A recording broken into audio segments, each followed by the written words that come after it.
Welcome to the GPX tutorial series. The language in this video has been translated using AI translation via HeyGen. While we strive for accuracy, the translation may not be entirely precise or reflect the original intent and meaning in all cases. We appreciate your understanding as we work to make this content more accessible through AI-assisted translation. Bienvenue dans la série de tutoriels GPX. Le langage utilisé dans cette vidéo a été traduit grâce à l'IA, traduction assistée par ordinateur, de HeyGen. Malgré nos efforts constants d'exactitude, il est possible que la traduction ne soit pas toujours exacte ou ne reflète pas le sens initial. Nous vous remercions de votre compréhension tandis que nous travaillons à rendre ce contenu plus accessible grâce à la traduction assistée par IA. Bonjour et bienvenue dans le tutoriel A4. GPX utilise le modèle avancé d'absorption compartimentale et transitoire pour décrire le comportement in vivo du médicament oral. L'ensemble du système gastro-intestinal a été divisé en 9 compartiments. Chaque compartiment a été divisé en 4 sous-compartiments, non libérés, non dissous, dissous et entérocytes.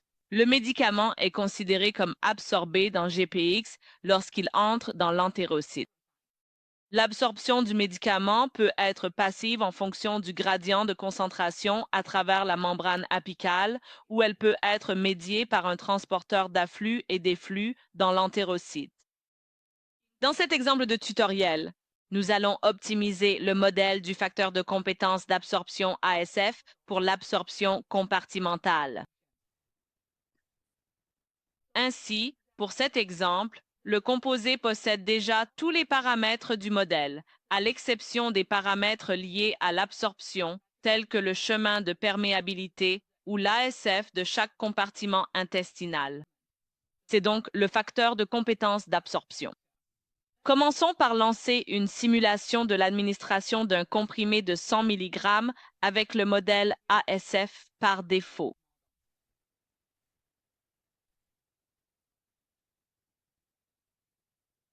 À partir de la roue d'analyse, nous pouvons constater que le profil de concentration plasmatique prédit est inférieur aux données observées. Si nous cliquons sur l'absorption régionale, nous pouvons voir que 2,7% ont été absorbés depuis le cécum et environ 12% depuis le côlon ascendant. L'absorption totale de la dose est d'environ 64%. Nous pouvons donc voir sur ce graphique que les composés ne sont pas complètement absorbés. Il y a environ 40% qui n'ont pas été absorbés. Quelle en est la raison? Si nous cliquons sur absorption et dissolution, nous pouvons constater que le composé se dissout très rapidement, comme le montre cette ligne rouge. Ainsi, l'absorption incomplète est principalement due au modèle d'absorption. Nous devons donc calibrer le modèle d'absorption pour ce composé. Vérifions le modèle d'absorption du modèle A4. Cliquez sur la vue physiologique et, sous le panneau gastro-intestinal, il répertorie tous les paramètres physiologiques de chaque compartiment pour le modèle A4. Si nous descendons en bas, nous pouvons voir qu'il liste tous les paramètres comme le pH, le temps de transit, la longueur, le rayon, la concentration en biocell. Ces paramètres par défaut sont fournis par le logiciel en fonction du sujet que nous avons créé. Par exemple, pour ce sujet que nous avons créé, il s'agit d'un sujet humain âgé de 28 ans, pesant 82 kg. C'est aussi dans des conditions de jeûne. Dans ce panneau, il affiche également le modèle que nous sélectionnons pour les facteurs d'échelle d'absorption. Pour ce modèle, nous sélectionnons le modèle LogD optimisé. Pour ces modèles LogD, l'ASF de chaque compartiment de garde est calculé en fonction du coefficient de gradient d'absorption de C1 à C4. Il n'est pas pratique de modifier directement l'ASF de chaque compartiment. Donc, dans cet exemple, nous allons optimiser ces 4 paramètres du modèle ASF. Ces paramètres réguleront donc le degré auquel le log-D peut influencer l'ASF. C1 et C2 sont des paramètres qui vont affecter l'intestin grêle. C3 et C4 sont destinés à l'hébergement des tests. Donc, si nous modifions l'un de ces paramètres, cela modifiera la valeur ASF pour chaque compartiment. L'étape suivante consistera à essayer d'optimiser le modèle ASF. Accéder à la vue exécution. Nous voulons maintenant créer une exécution pour ce processus d'optimisation. Tout d'abord, définissez le type d'exécution sur optimisation et donnez-lui un nom. Cliquez sur OK pour créer l'exécution. Nous inclurons également la simulation du comprimé PO 100 mg pour cette exécution. Nous avons déjà créé une exécution pour l'optimisation. Allez dans la simulation, réglez ce panneau, passez à la fenêtre de recherche, puis au sous-panneau de sélection des paramètres d'optimisation. Nous sélectionnerons C1 à C4 pour l'optimisation. Tout d'abord, nous allons rechercher ces paramètres, taper « Optimiser le log-D ».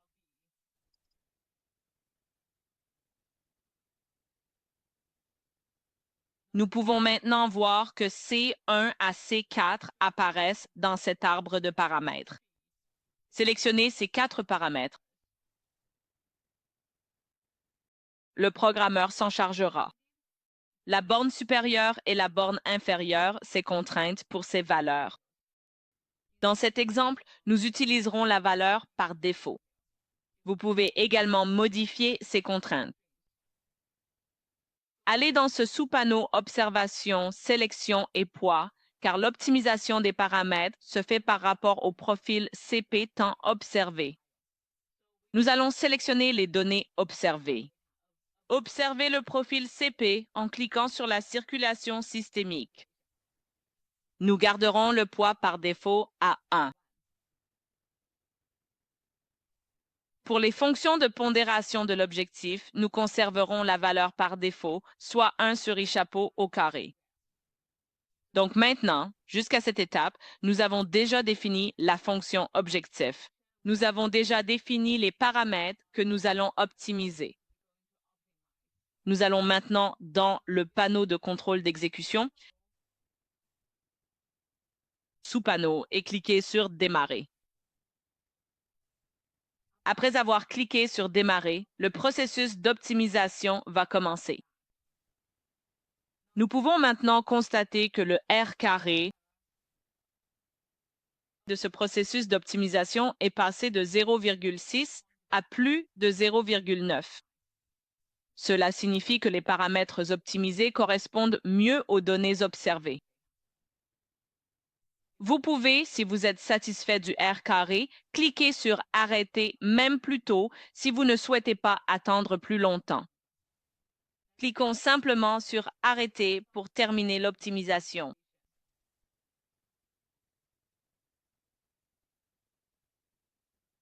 Lorsque l'optimisation est terminée, l'analyse affichera tous les paramètres optimisés. Pour C1 à C4, les valeurs sont fournies, à la fois la valeur initiale et la valeur optimisée. Nous pouvons constater que C3 et C4 ont été significativement, en particulier C4, a été significativement augmenté. Sur la droite, il affiche également le profil PK prédit par le modèle optimisé. Il correspond au profil observé. Si ce résultat vous convient, vous pouvez transférer ces paramètres pour mettre à jour le modèle A4.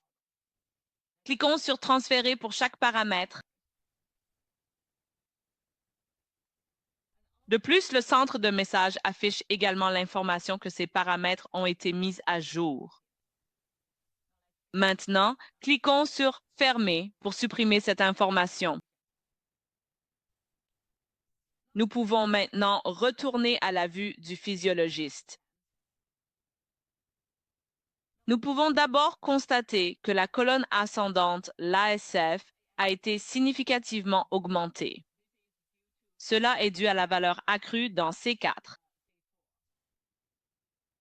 Cela s'explique par le fait que C3 et C4 sont corrélés, ce sont des paramètres liés au compartiment du côlon. Nous pouvons maintenant lancer une nouvelle simulation avec ce modèle A4 optimisé. Après cette simulation, nous pouvons cliquer sur le profil temporel CP. Cela montre une mauvaise correspondance entre le profil PK simulé et le profil observé. Si nous cliquons sur l'absorption par région, le nouveau modèle indique une absorption de 21% à partir du cæcum et de 32% à partir du côlon. De plus, l'absorption totale est très proche de 100%. Elle est d'environ 98%. Donc, c'est presque complètement absorbé. En résumé, à travers cet exemple, nous voulons simplement montrer le processus d'optimisation du modèle ASF pour le modèle d'absorption dans A4. Et de cette manière, nous décrivons mieux le processus d'absorption pour ce composé. Merci.